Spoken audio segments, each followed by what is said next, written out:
Welcome to the Week 15 update of Losing It 2025. I'm Ken, and this is the YouTube channel dedicated to chronicling my weight loss journey as I attempt to lose 100 pounds over the course of a single year. So how are things going so far? Well, if we look at the year as a whole, pretty well. If we look at the last couple of weeks, maybe even the last 3, not so hot. Looks as though I may have hit a bit of a plateau, but I think I know the reasons for it, and I'm looking forward to sharing some of those with you today. Stay tuned. I'll be back in just a moment.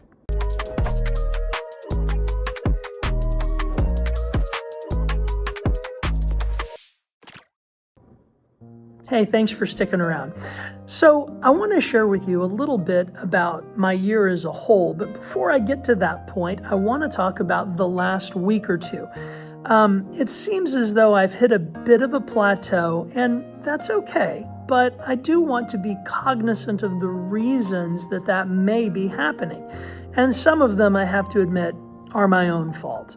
So last Wednesday, on the 16th, I weighed in at 282.8 pounds, which was about 52 pounds below what I had initially weighed in at the beginning of the year. I started at 335. So to go from 335 down to 282 in, 3 or 4 months is really a great accomplishment, and I'm very pleased with that. But I want to see that weight loss continue, of course, in a healthy manner, but I want to see things moving in the right direction. So on Thursday, I weighed in at 281.8. I had dropped a pound that day. On Friday, the 18th, I was down to 280.6, and on Saturday, I had gotten all the way down to 278.8, which is the lowest I've been so far on this diet. That means that from Wednesday to Saturday, I saw a reduction of 4 pounds. Unfortunately, that ended up being the floor on which I would bounce, because the next day, of course, was Easter Sunday, and I was at a family gathering, and I have to admit, I overindulged. I had more food than I should have had. Now, I did stick with a plant-based diet. I did not have meat or dairy or anything like that. But I did not watch or track my calories appropriately. And I have to admit, those dried apricots, dark chocolate, almonds, hummus, and the like were probably way over my caloric budget for that day. And over the next few days, I paid the price for that. On Monday, I was up to 281.8. On Tuesday, I was up to 284.4. That means that instead of having a 4-pound loss, which is what I had on Saturday, I was actually up 1.6 pounds from what I had been on the previous Wednesday.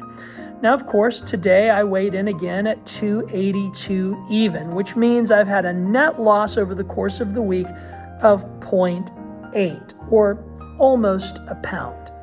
It's a little disheartening when I consider that I was looking at a 4-pound loss at one point. The reality is I did really, really well in the early part of the week, and I did really, really poorly in the second part. Now, you might say it's because you overindulged on Easter Sunday, and the truth is that's part of it. But that was actually part of a bigger trend that I noticed. I was eating more, and have been for the last couple of weeks.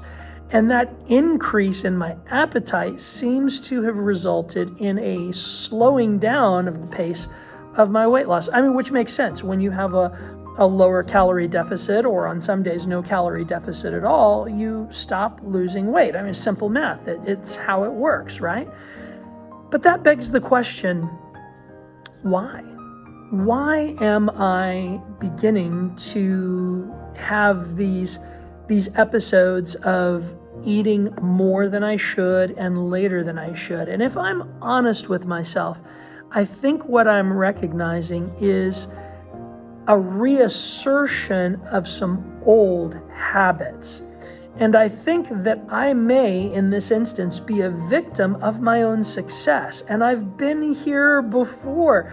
I will try to lose weight, and I'll do really, really well for a set period of time until I begin to experience some success, until I begin to see some significant results, until I get to the point where coworkers and family members and even my students are saying, "Hey, Mr. Davis, you look like you've been losing some weight." I've had a lot more of those comments over the last week or two.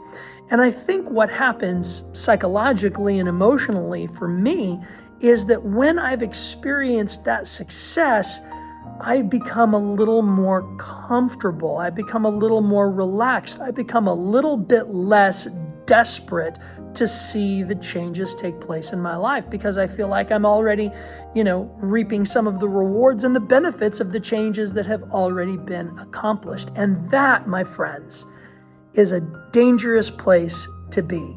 Danger, Will Robinson. Danger. No, Will Robinson. Danger. Bottom line is I recognize the danger of my situation. I do.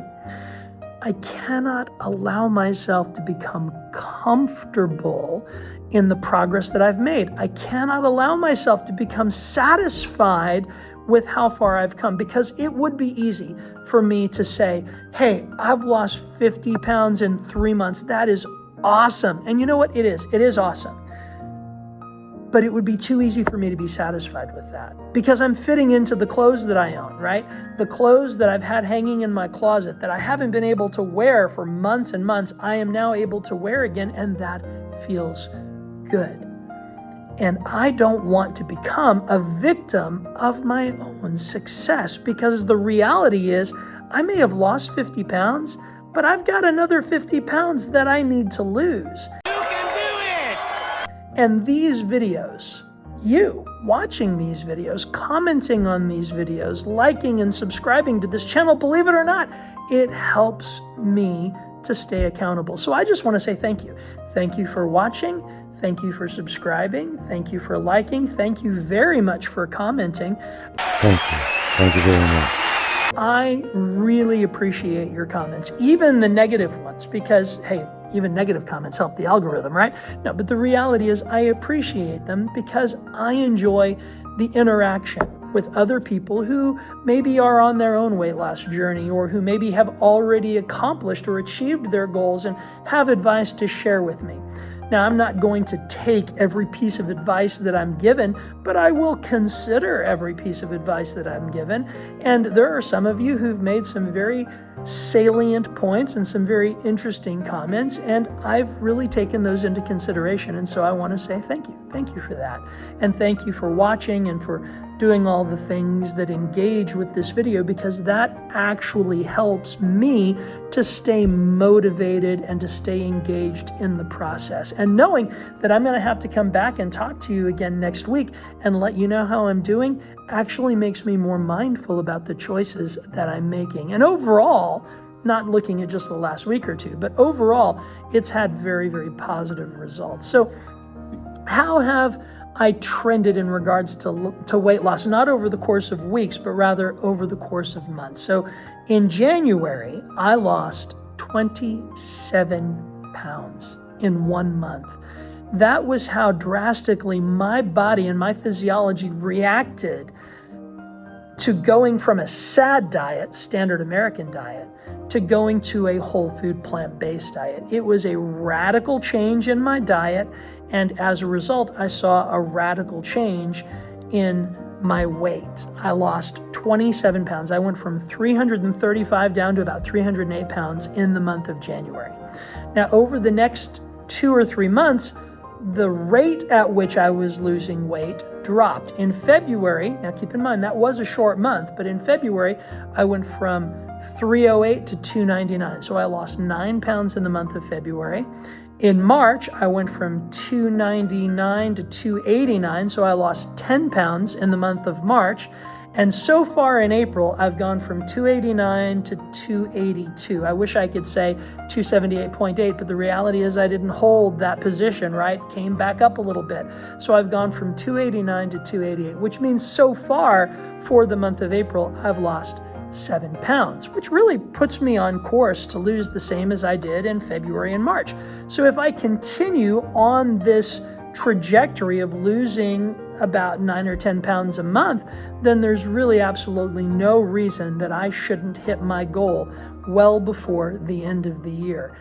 But if I slack off, if I ease up, if I start to allow myself to cheat and to go over on my caloric budget, then it's not going to happen. So I've got to stay the course. I've got to double down and commit to maintaining that caloric deficit, controlling my eating so that it doesn't get too late at night, but cutting it off at a reasonable hour, and making sure that I'm eating the right things, continuing to track my macros and make sure that I'm getting the right kind of carbohydrates, adequate fiber, a reduced amount of fat, and plenty of protein. I've got to make sure that I continue to do those things while at the same time staying properly hydrated and beginning to go out and get more exercise. That's how winning is done.